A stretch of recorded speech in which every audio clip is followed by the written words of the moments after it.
These are the announcements for the weekend of November 14th and 15th.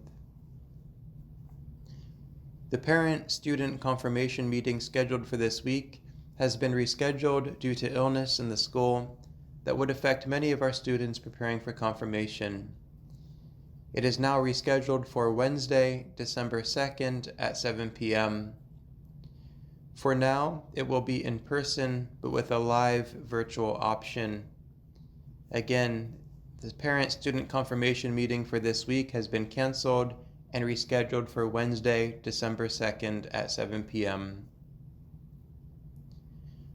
The little blue books are out in the vestibule beginning this weekend. These Advent and Christmas devotionals begin on November 29th. If there is anyone you know who has been isolating at home and would like this devotional, please take an extra copy to deliver to them. The canned food drive through DeSales High School has begun. Please bring your items to the vestibule over the next 2 weekends.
A reading from the Holy Gospel according to Matthew. Jesus told his disciples this parable. A man, going on a journey, called in his servants and entrusted his possessions to them. To one he gave 5 talents, to another 2, to a third 1, to each according to his ability. Then he went away. Immediately the one who received 5 talents went and traded with them and made another 5. Likewise, the one who received 2 made another 2. But the man who received 1 went off and dug a hole in the ground and buried his master's money. After a long time, the master of those servants came back and settled accounts with them. The one who had received 5 talents came forward, bringing the additional 5. He said, "Master, you gave me 5 talents. See, I have made 5 more." His master said to him, "Well done, my good and faithful servant. Since you were faithful in small matters, I will give you great responsibilities. Come, share your master's joy." Then the one who had received 2 talents also came forward and said, "Master, you gave me 2 talents. See, I have made 2 more." His master said to him, "Well done, my good and faithful servant. Since you were faithful in small matters, I will give you great responsibilities. Come, share your master's joy." Then the one who had received the 1 talent came forward and said, "Master, I knew you were a demanding person, harvesting where you did not plant and gathering where you did not scatter. So out of fear I went off and buried your talent in the ground. Here it is back."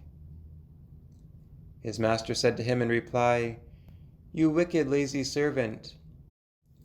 So you knew that I harvest where I did not plant, and gather where I did not scatter. Should you not, then, have put my money in the bank, so that I could have gotten it back with interest on my return? Now then, take the talent from him and give it to the one with 10. For to everyone who has, more will be given and he will grow rich. But from the one who has not, even what he has will be taken away. And throw this useless servant into the darkness outside, where there will be wailing and grinding of teeth."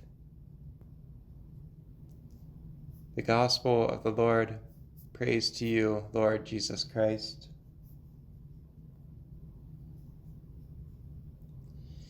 The spiritual author, Father Henry Nouwen, said, "Over the years, I have come to realize that the greatest trap in our life is not success, popularity, or power, but self-rejection." At first, we might think that Father Nouwen is exaggerating. Of course, we all know people who suffer from depression and mental illness who could easily fit into this category. They have so many negative feelings that it often takes years of therapy to process. But not everyone is like that, right? Are not success, popularity, and power the way to fix self-rejection? The truth is, deep down, many people do feel inadequate. They are just able to hide it with charm and beauty, which, as we are told in our first reading from Proverbs, are deceptive and fleeting. Because almost all human beings struggle with at least some form of self-rejection deep down, I think all of us feel sorry for the third servant in our gospel parable today.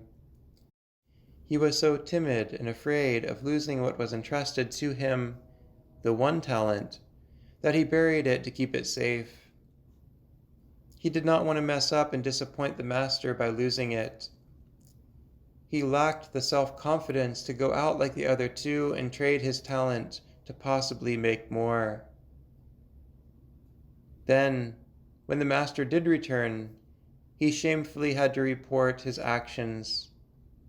"Master, I knew you were a demanding person, harvesting where you did not plant and gathering where you did not scatter. So out of fear I went off and buried your talent in the ground. Here it is back." If we didn't feel bad for him then, by the end we do feel bad as the master became angry, took the talent away, and threw him into the darkness outside. Oftentimes, we are just like the third servant whenever we let self-rejection take over our lives. When this happens, we lack the self-confidence to go out into the world, take risks, and show others what we have to offer. We become closed in on ourselves and miss out on the gift of life. Ultimately, if we don't do something to deal with our self-rejection, it becomes our own outer darkness, and we throw ourselves into it. Self-rejection is a real spiritual issue. The solution is not to become more perfect, focus on other people's needs, grow rich, over-associate with our feelings, become smarter, hide behind an authority figure for security, seek pleasure, demand more of ourselves, or pretend we are okay. Those are all worldly ways of numbing ourselves. The solution is to find our confidence in God. The more confidence we have in God, the more confidence we will have in ourselves. Our point for our liturgy this weekend is that self-rejection is so widespread that only God can restore our confidence. The question that we can reflect upon today: how do self-rejection and self-confidence play out in my life? While we feel very sorry for the third servant in the gospel, let us take note of where it led him. Let us pray that we may be more like the other two servants, the ones who believed in themselves, took risks, and made more talents. It led them to a share in their master's joy.